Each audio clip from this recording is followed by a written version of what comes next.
Peace of Jesus Christ Ministries. Divine Peace Time. தெய்வீக சமாதான நேரம். ஆண்டவராகிய இயேசு கிறிஸ்துவின் இனிய நாமத்திலே இந்த நிகழ்ச்சியின் வாயிலாய் உங்களுக்கு என் அன்பின் நல்வாழ்த்துக்களை தெரிவித்துக் கொள்கிறேன். கர்த்தர் நல்லவர், அவரை துதியுங்கள், அவர் கிருபை என்றும் உள்ளது. இந்த நாளிலும் உங்களுடைய பிரச்சனைகளுக்காகவும் தேவைகளுக்காக நான் ஜெபிக்க விரும்புகிறேன். அதற்கு முன்பதாக ஆண்டுடைய வார்த்தையை கொஞ்ச நேரம் நம்ம தியானித்து விட்டு ஜெபத்துக்கு நேராய் கடந்து செல்லலாம் என்று விரும்புகிறேன். அப்போஸ்தலர் 10ஆம் அதிகாரம் 38ஆம் வசனத்தில் ஆண்டுடைய வார்த்தை சொல்லுகிறது, நசரனாகி இயேசுவை தேவன் பரிசுத்த ஆவியினாலும் வல்லமையினாலும் அபிஷேகம் பண்ணினார். தேவன் அவருடனே கூட இருந்தபடியினாலே அவர் நன்மை செய்கிறவராயும் பிசாசின் வல்லமையில் அகப்பட்ட யாவரையும் குணமாக்குகிறவராயும் சுற்றி திரிந்தார். ஆண்டவராய் இயேசு கிறிஸ்து 2000 வருஷங்களுக்கு முன்பு உலகத்திலே வாழ்ந்த பொழுது அவரை குறித்து எழுதப்பட்டிருக்கிறது. தேவாதி தேவனுடைய குமாரனாய் இயேசு கிறிஸ்து மனு அவதாரம் எடுத்து இந்த பூமிக்கு வந்தார். அவர் வாழ்ந்த நாட்களிலே அவர் நன்மை செய்கிறவராக அவர் சுற்றி திரிந்தார். பிசாசின் பிடியில் உள்ள மக்களை விடுவிக்கிறவராகவும் வியாதி பிரச்சனைகளை குணமாக்குகிறவராயும் அவர் சுற்றி திரிந்தார்.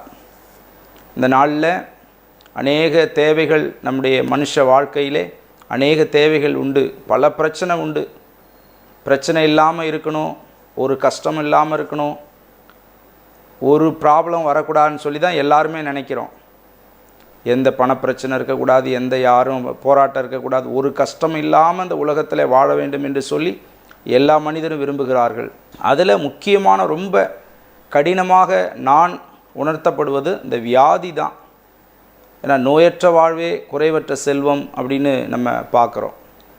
வியாதி மற்ற ஹெல்த்தாக இருக்கும்போது வாலிபத்திலே இப்படி வியாதி பிரச்சனை ஒரு பெரிய பிரச்சனையாக இருக்கிறது. யாருக்கு இருக்குன்னா அந்த வியாதி யாருக்கு வருகிறதோ அது பெரிய கஷ்டம். ஒரு சின்ன சின்ன வியாதி, ஏதோ ஒரு மாத்திரை போகிறோம் சரியாக போகுதுன்னா பிரச்சனை இல்லை. தீர்க்க முடியாத வியாதிகள், கொடுமையான வியாதி, மருத்துவர் செலவில் கைவிட்டு விட எல்லா மருந்தும் கொடுத்துட்டோம், ஆனால் எங்களுக்கு அது உங்களுக்கு அது ஒன்றும் வேலை செய்யலை, நீங்கள் அவ்வளோதான்ற சூழ்நிலை, மருத்துவர் கைவிடப்பட்ட நிலைமை. மருத்துவத்தில் மருந்து மாத்திரையில் சுகம் உள்ளது, நல்லது தான். ஆனால் இந்த இடத்துல நம்ம ஒன்று பார்க்குறோம், இயேசு கிறிஸ்து வியாதியாக இருக்கிறவர்களுக்கு சுகத்தை கொடுக்குற ஊழியத்தை அவர் முதலாவது அவர் செய்தார். நான் கூட அந்த ஆண்டோடைய வார்த்தையை கொடுக்கும் பொழுது என்ன டாபிக் பேசலான்னு சொல்லி ஆண்டவர்கிட்ட கேட்டுக்கொண்டிருந்தேன். பல பிரச்சனைகள், பல நிகழ்ச்சிகள், பல ஆண்டுடைய மனிதர்கள், பல காரியங்கள், உலகத்தில் பல பிரச்சனை இருக்குது. ஆனால் ஆண்டவர் என்னை நடத்தின விதம், வியாதி உள்ளவர்களுக்காக முதல்ல பிரைமரி ஃபஸ்ட்டு முதலுரிமை, அதுக்காக அதை குறித்த வார்த்தைகளை சொல்லி, தீர்வை சொல்லி, இயேசுடைய நன்மையை சொல்லி, அதற்காக ஜெபிக்க தான் கர்த்தர் என்னை வழி நடத்தினார். ஹல்லேலூயா. அதில் வாசிக்கிறோம், இயேசு கிறிஸ்து அவர் சுகம் கொடுத்தார். வியாதியஸ்தர்களை கண்ட பொழுது அவர் மனதுருகினார். இப்போ இன்றைக்கி நம்ம வியாதியஸ்தர் அநேகர் நம்ம மனதுருகிறோம், சில வேளை நம்ம உள்ளமே கல்லாகி விடுங்க. ஆனால் இயேசு கிறிஸ்து வியாதியஸ்தரை கண்டு போய் மனதுருகினார்.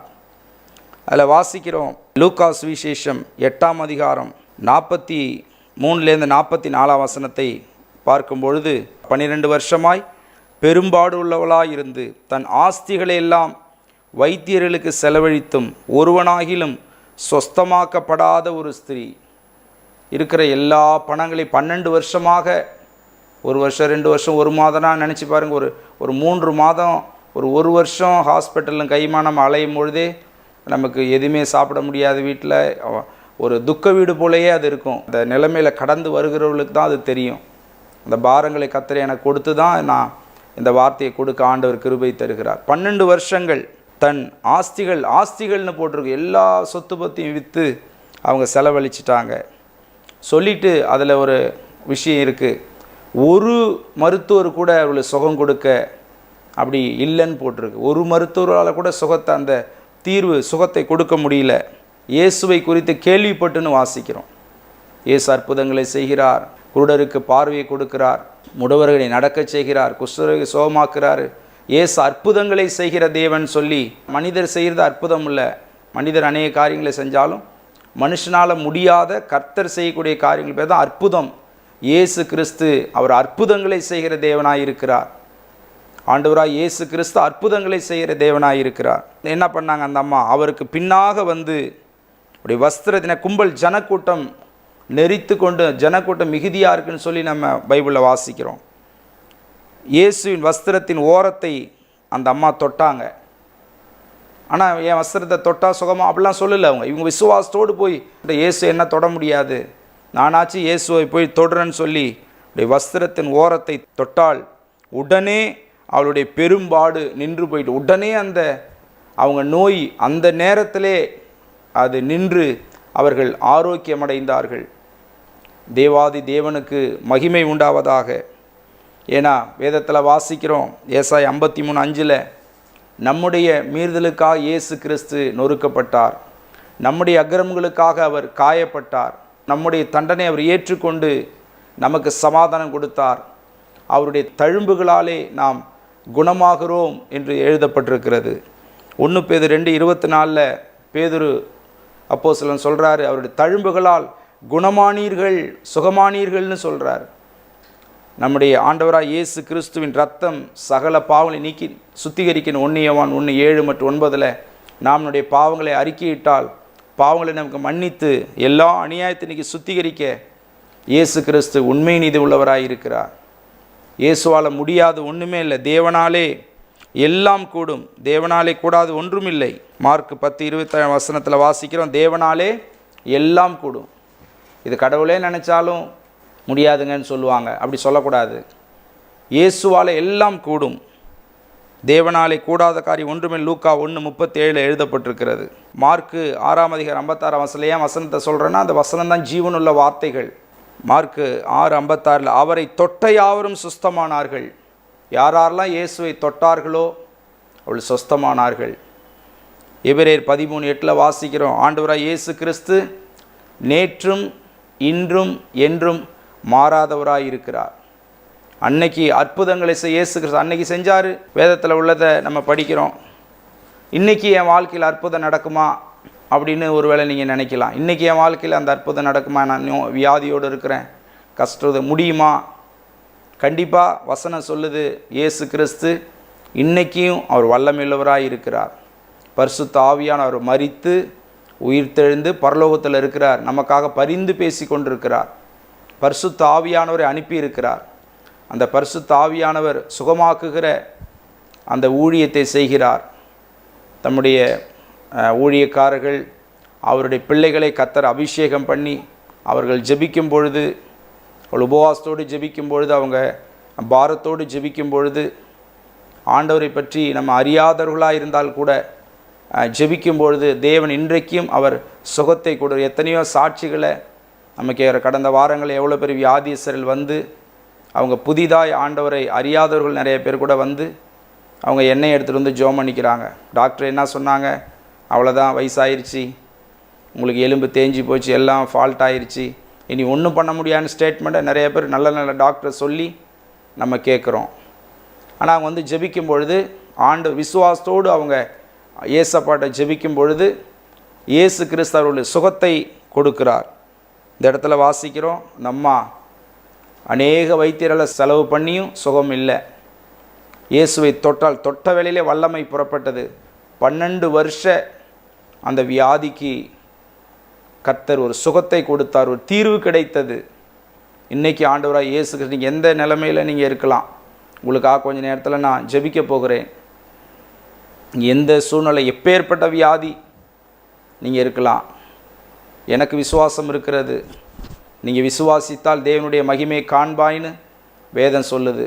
ஆண்டவர் அதனால தான் அந்த எண்ணம் கொடுத்து அதற்காக ஜெபிக்க சொல்லி, அதற்காக அந்த வார்த்தைகளை கொடுக்க சொல்லி கர்த்தர் என்னை எனக்குள்ள ஒரு எண்ணத்தை கொடுத்தபடியினாலே இன்றைக்கி அதை குறித்து நான் பேசி கொண்டிருக்கிறேன். எந்த நிலைமையில் எந்த வியாதியில் வேணாலும் நீங்கள் இருக்கலாம், படுத்த படுக்கையில் நீங்கள் இருக்கலாம், அல்லது ஐயோ என்ன செய்து கலங்கி தவிக்கலாம். உங்களுக்கு ஒரு நம்பிக்கை உண்டு. ஆண்டவராய் இயேசு கிறிஸ்து உங்களுடைய வாழ்க்கையிலே அற்புதங்களை செய்ய விரும்புகிறார்.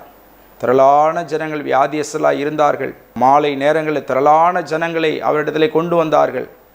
அவள் வந்த யாவரும் சுகமாக்கப்பட்டவர்களாய் திரும்பி போனார்கள். இன்றைக்கி விசுவாசத்தோட இயேசுக்கு ஊழியம் செய்கிற நான் வசனத்தின் வார்த்தை, ஜீவனுள்ள வார்த்தையை சொல்லி நான் ஜெபிக்கிறேன். நீங்களே என்னுடைய ஜெபத்தில் நீங்களே சேர்ந்த, ஆண்டவரே இயேசப்பா எனக்கு சுகந்தார் ஆண்டவரே, உடைய கிருபைகளை தார் ஆண்டவரே, இந்த ஊழியக்காரர் சொல்கிறது போல இந்த வசனத்தில் உள்ள வார்த்தைகளின்படி நன்மை செய்யும் சொல்லி விசுவாசிக்கும் பொழுது கர்த்தர் உங்கள் வாழ்க்கையிலே அற்புதங்களை செய்வார். உங்களுக்காக நான் ஜெபிக்க போகிறேன். கண்களை மூடி நம்ம ஜெபிப்போம். எங்களை அதிகமாய் நேசிக்கிற அன்பின் பரலோக பிதாவே, இந்த நேரத்தில் ஆண்டவரே உம்முடைய சமூகத்திலே நாங்கள் இயேசப்பாவுடைய நாமத்திலே வந்திருக்கிறோம் பிதாவே. இந்த நிமிஷம் நொடி வரை உம்முடைய கிருபை, இரக்கம், தயவு எங்களை தாங்கி வந்துக்கா நன்றி செலுத்துகிறோம். எத்தனையோ பேர் எத்தனையோ விதங்களை மரித்து போயிருக்கிறார்கள். இந்த நிமிஷத்தில் எங்களுக்கு ஜீவன் கொடுத்து உயிரோடு வைத்திருக்கிறீரே, நன்றி செலுத்துகிறோம். இப்போ இந்த நிகழ்ச்சியை பார்க்குற வியாதியோடு இருக்கிற ஒவ்வொருவருக்காக நான் முதலாவது ஜெபிக்கிறேன் ஆண்டவரே. ஸ்தோத்திரம். வியாதியோடு இருக்கிற மக்களுக்காக நான் ஜெபிக்கிறேன். அவர்களை ஒவ்வொருவருக்காக நான் ஜெபிக்கிறேன் ஆண்டவரே. வியாதிகள் மறையட்டும். எங்களுடைய அக்கிரமங்கள், நோய்களை நீர் சுமந்தி, எங்கள் பலவீனங்களை சுமந்தி ஆண்டவரே, அந்த பலவீனங்கள்லாம் மாறட்டும், சுகவீனங்கள் மாறட்டும். பலவீனத்தின் ஆவியே, சுகவீனத்தின் ஆவியே, ஒவ்வொரு வியாதியின் சரீரத்தோடு இப்பொழுதே புறப்பட்டு ஓடிப்போய் என்று சொல்லி இயேசு கிறிஸ்துவின் நாமத்தில் துரத்தி கட்டளை எடுக்கிறேன். கல்வாரி குணமாக்கும் வல்லமை ஒவ்வொரு வியாதியின் சரீரம் இப்போது இறங்கி வருவதாக. Heal the name of Jesus right now. இயேசு கிறிஸ்துவின் நாமத்திலே ஆரோக்கியம் உண்டாவதாக. இயேசு கிறிஸ்துவின் நாமத்திலே சுகம் உண்டாவதாக. ஒவ்வொருடைய வாழ்க்கையிலும் இயேசு கிறிஸ்துவின் நாமத்தில் நன்மை உண்டாவதாக. இயேசு கிறிஸ்துவின் நாமத்திலே ஒருவருடைய ஜீவியத்திலும் வாழ்க்கையில் ஒரு அற்புதம் நடைபெறுவதாக. இயேசு கிறிஸ்துவின் நாமத்திலே விடுதலை உண்டாவதாக. கர்த்தருடைய ஆவியானவர் எங்கே எங்கே விடுதலை உண்டு. குமாரனா இயேசு கிறிஸ்து விடுதலை ஆக்கில மெய்யா விடுதலை ஆவீர்கள். சத்திய வசனத்தை அறிவீர்கள், சத்தியங்களை விடுதலையாக்குன்னு சொல்கிற வார்த்தையின்படி விடுதலையை தாரும். இப்படி தழும்புள்ள கரல் நீர் தொடுங்க ஆண்டவரே. பரிபூர்ண தெய்வீக சுகம் உண்டாகட்டும். மருத்துவர் மருந்து மாத்திர சுகம் உண்டு, ஆனால் நம்முடைய தெய்வீக சுகம் பரலோகத்திலிருந்து உன்னதத்திலிருந்து பரிசுத்த ஆவியானவர் தெய்வீக சுகத்தினாலே சுகத்தை கட்டளையிடும். இதுக்கு பிறகு எனக்கு கர்த்தர் சுகம் கொடுத்தான்னு சொல்லி இன்னும் தீர்க்காயுசோடு வாழ, இயேசுக்காய் வாழ, ஆண்டவரை பின்பற்றி ஆண்டவருடைய கிருபைகளை உணர்ந்து கொண்டு அந்த மோட்ச பாக்கியத்திற்கு ஒவ்வொருவரும் ஆண்டவரே பிள்ளைகளாய் மாற்றும் ஐயா. கிருபை தாரும், பாவத்திலிருந்து விடுதலை தாரும், தெய்வீக சுகத்தினால் நிரப்பு ராஜா. மழை எல்லாம் முடியும், அற்புதங்களை செய்யும் ஐயா. வியாதி சில கண்டபொழுது மனதுருகி நீர், மனதுருக்கம் செயல்படட்டும் ஐயா. திரளான ஜனங்களை கண்ட பொழுது நீர் மனதுருகி நீர் அற்புதங்களை செய்யும் ஐயா. கிருபை தாரும். ஏதோ இந்த நிகழ்ச்சியை பார்த்தோம், ஏதோ ஒரு டைம் வீணான நேரம் ஆகாதபடி ஒரு பிரயோஜனமுள்ள ஒரு நேரமாக இந்த நேரத்தை எங்களுக்கு மாற்றி தாரும் ஐயா. அற்புத சுகங்களை கட்டளையிடும், கிருபை தாரும்.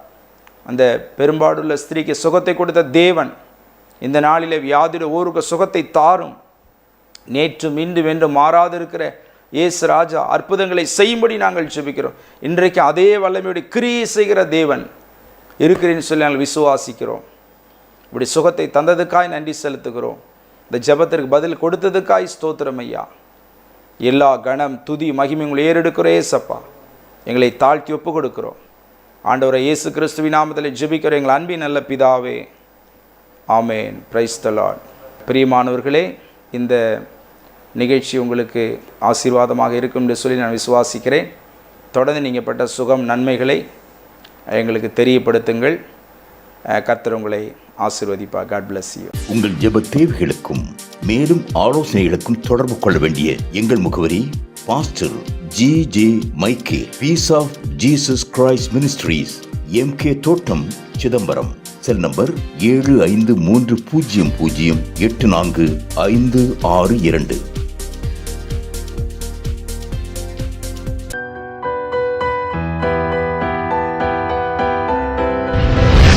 கர்த்தர் உங்களை ஆசீர்வதிப்பாராக.